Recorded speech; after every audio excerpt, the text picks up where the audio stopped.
Olá, amigos do canal Vista Pátria, aqui é Alan Frutuoso e hoje estou fazendo uma cobertura especial aí sobre a viagem de Jair Bolsonaro aos Estados Unidos e principalmente ao encontro de Donald Trump e Jair Bolsonaro.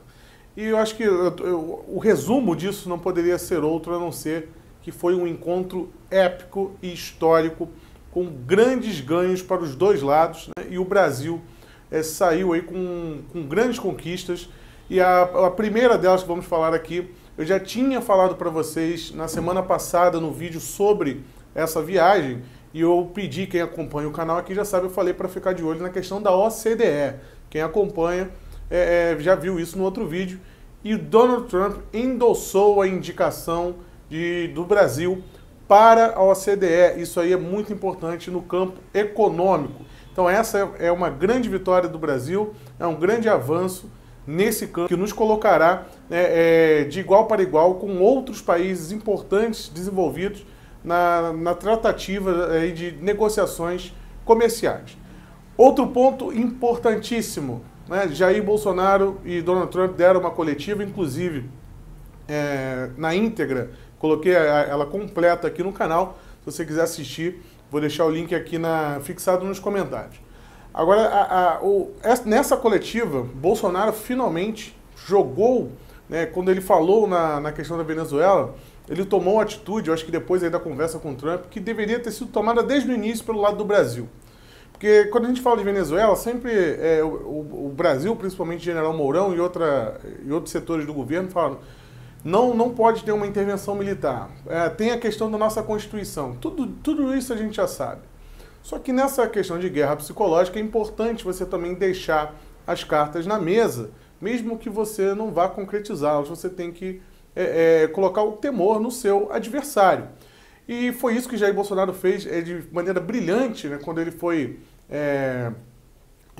questionado aí sobre a questão da Venezuela.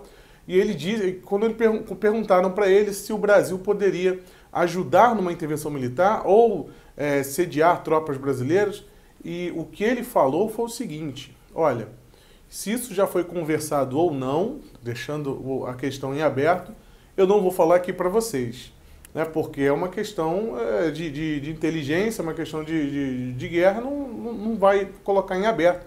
Inclusive ele usou como exemplo o próprio debate de Donald Trump com a Hillary Clinton, quando a Hillary Clinton questiona Trump dizendo na época: como que você vai derrotar o Estado Islâmico? E ele rebate durante o debate que, olha, se eu falar para você como eu vou derrotar o Estado Islâmico, eles já vão ficar sabendo, eu não vou conseguir derrotar. E ele mencionou isso durante a coletiva de imprensa, né, de maneira muito contundente. Tem certas questões que, se você divulgar, deixa de ser estratégia.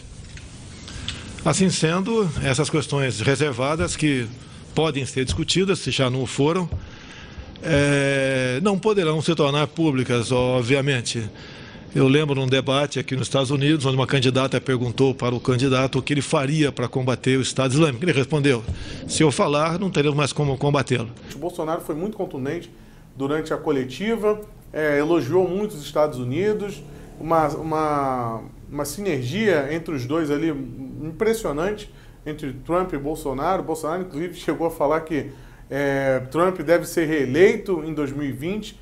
Eu já imagino como a imprensa brasileira vai tratar isso, né, de maneira histérica, porque o que é questionado é o seguinte: que nas relações internacionais você deve fazer a relação com o país e não com o governante do momento. Porém, Bolsonaro e Trump, inegavelmente, eles têm aí uma semelhança em algumas atitudes e uma semelhança em ideias. E ele, inclusive, é questionado quanto a isso. Uma repórter pergunta para ele: olha, e se em 2020 um candidato socialista vencer nos Estados Unidos? E o Bolsonaro sai de maneira brilhante também quando ele coloca o seguinte: olha, isso é uma questão interna. Uma questão interna, eu não vou me envolver nisso, eu vou respeitar. Porém, ele usou como próprio exemplo a Venezuela. Há pouco tempo atrás, o Maduro fechou a fronteira com o Brasil e ele fechou para as pessoas que estavam fugindo do socialismo e não para as que queriam entrar na Venezuela. E eu creio que os Estados Unidos, né, não queira ir para esse lado. O próprio Donald Trump, no início dessa coletiva, também falou muito nisso, em socialismo. Isso é uma coisa que está na boca, né, das pessoas. É importante esse alerta contra o socialismo em si. Mais cedo eu postei um outro vídeo falando dos acordos de Alcântara, que já tinham sido feitos, mas por hora, né, na parte da tarde agora, essa questão do Brasil na OCDE e a indicação do Brasil como aliado dos Estados Unidos, extra-OTAN. Tá? Quem é aliado extra-OTAN terá cooperação aí no campo militar. A partir de agora o Brasil terá benefícios e vantagens em acesso tanto à tecnologia, armas, treinamentos, né, tudo isso com os Estados Unidos.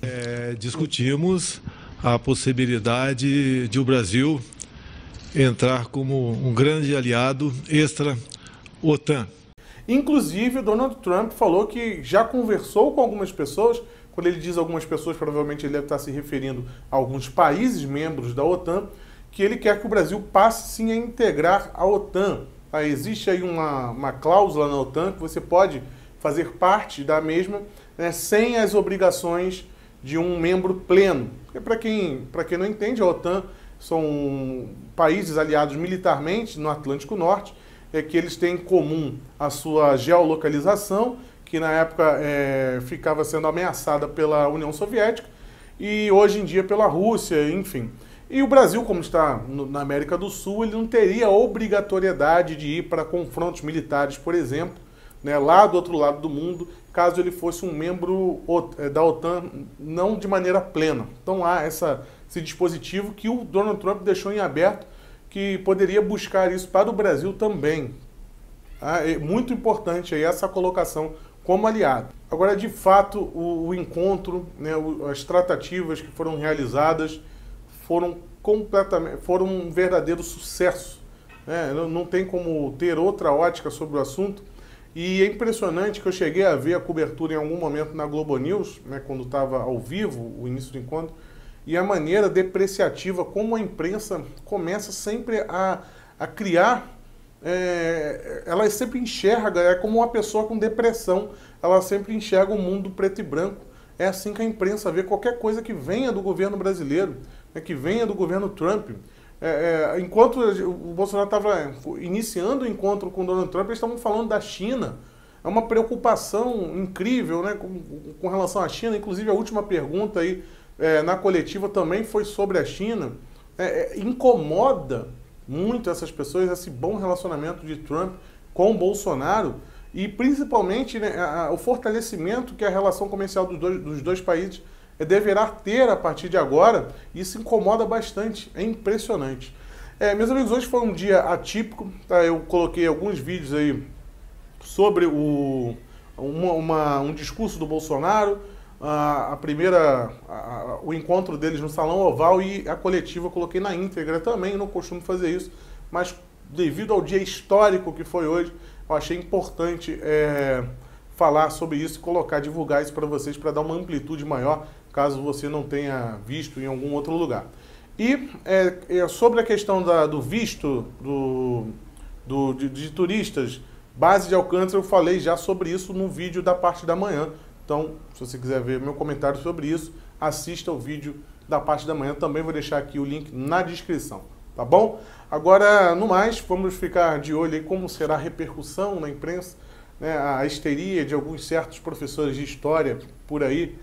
Inclusive, outro detalhe, para quem detesta aí a posição que os filhos do Bolsonaro possuem no seu governo, o Donald Trump elogiou publicamente o Eduardo Bolsonaro durante a entrevista.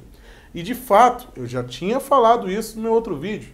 O Eduardo Bolsonaro é uma pessoa preparada para questões de assuntos internacionais. Não é de hoje que ele já vem articulando isso, tá? E o próprio presidente Donald Trump elogiou publicamente, né, as articulações que o Eduardo Bolsonaro tem feito nos bastidores, tanto com questão de Venezuela, com líderes da América do Sul, com um grupo de Lima. O Eduardo Bolsonaro é uma pessoa muito importante, quer queira, quer não. Tá? E no mais é isso. Se você gosta do canal, se inscreva, ativa o sininho, colabore com o canal se você gosta aqui dos comentários, do conteúdo que eu trago para vocês, se você acha que isso tem relevância. Se você puder colaborar com alguma quantia financeira, existe o Apoia-se, primeiro link na descrição aqui embaixo, ou a possibilidade de transferência direta também, ou se você estiver aí no exterior, tem o Patreon, também é um link aqui que está logo embaixo do Apoia-se. No mais, é só dia histórico, como diria o Bolsonaro, grande dia.